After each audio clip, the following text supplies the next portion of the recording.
Hello गाय, स्वागत आहे तुमचे आपल्या चॅनलवर. तर आज आपण एक वेगळी रेसिपी घेऊन बनवणार आहोत. तर का व्हिडिओ कंटिन्यू पहा. व्हिडिओ आवडल्यास लाईक, शेअर आणि कमेंट करायला विसरू नका. तर आपण आता चालू करूया.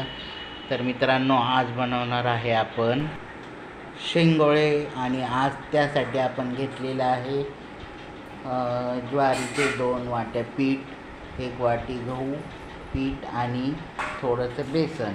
तर बघा, ते सर्व आपण इथे एकत्र करत आहोत. एकत्र केलं आहे. ते सर्व एकत्र करून आपण ते मळून घेणार आहोत. तर बघा, इथं त्याची प्रोसेस सुरू केलेली आहे. तर हे 3 पीठ एकत्र करून आपण आज शेंगोळे मस्तपैकी बनवणार आहोत. आणि ही रेसिपी तुम्हाला शेवटपर्यंत बघायला मिळणार आहे. तर नक्की शेवटपर्यंत बघा. आता हे आपण मळून घेतलेलं आहे. मळून झाल्यानंतरने याचे छोट्या छोट्या गोल गोल चकोल्या आपण करणार आहोत. तर बघा, इथं आपण आता हे मळण्याचं काम सुरू केलं होतं आणि इथं मळून झालेलं आहे. तर आता बघा, ही मळून झाल्यानंतर आपण आता याचे तोपर्यंत आपण इथं फोडणी तयार करत आहोत. तर त्यासाठी आपण पातेल्यामध्ये तेल घेतलेलं आहे. त्यात मोहरी टाकलेली आहे आणि लसूण चिरून टाकलेलं आहे. तर बघा, इथं आता त्यामध्ये आपण हळद, मीठ, मसाले सर्व एकत्र टाकून घेणार आहोत. आणि आता आपण फोडणी तयार करून घेणार आहोत. तर बघा, ही अशी फोडणी तयार झालेली आहे. ते आता उकळण्यासाठी ठेवलेलं आहे.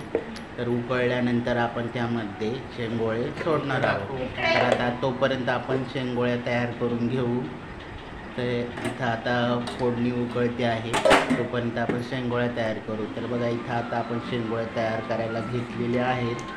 शेंगोळे तयार करत असताना शिवम देखील मध्ये मध्ये करतोय. ते बघा, इथं अशा प्रकारे तयार झालेले आहेत शेंगोळे सर्व. आणि हे शेंगोळे आपल्याला सोडायचे आहेत आपण तयार केलेल्या फोडणीमध्ये. तर बघा, इथं किती छान दिसत आहेत.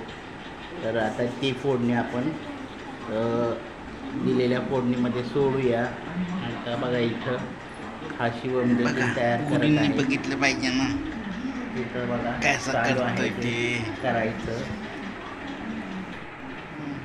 आणि आता आपण ते फोडणीमध्ये सोडायला आलेलो आहे. तर बघा, इथे एक फोडणीमध्ये सोडत आहोत. डायरेक्ट फोडणी उकळलेली आहे आणि त्यामध्ये आपण हे केलेले शेंगोळे सोडत आहोत. तर बघा, इथं आता सर्व सोडून झाल्यानंतर किती 10 मिनटं ठेवणार आहोत आपण. आणि 10 मिनटानंतर बघा, हे असे छान आणि रसरशीत शेंगोळे तयार झालेले आहेत. तर तयार शेंगोळे तुम्हाला कसे वाटतात ते नक्की कमेंट करून सांगा. आता आपण त्याची टेस्ट घेऊया.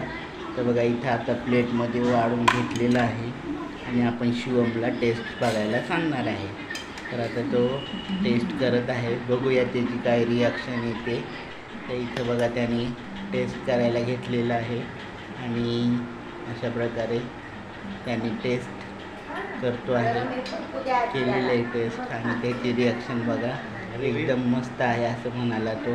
तर हा व्हिडिओ तुम्हाला कसा वाटला तो नक्की सांगा. भेटूया अशाच छानशा व्हिडिओमध्ये. तोपर्यंत बाय बाय.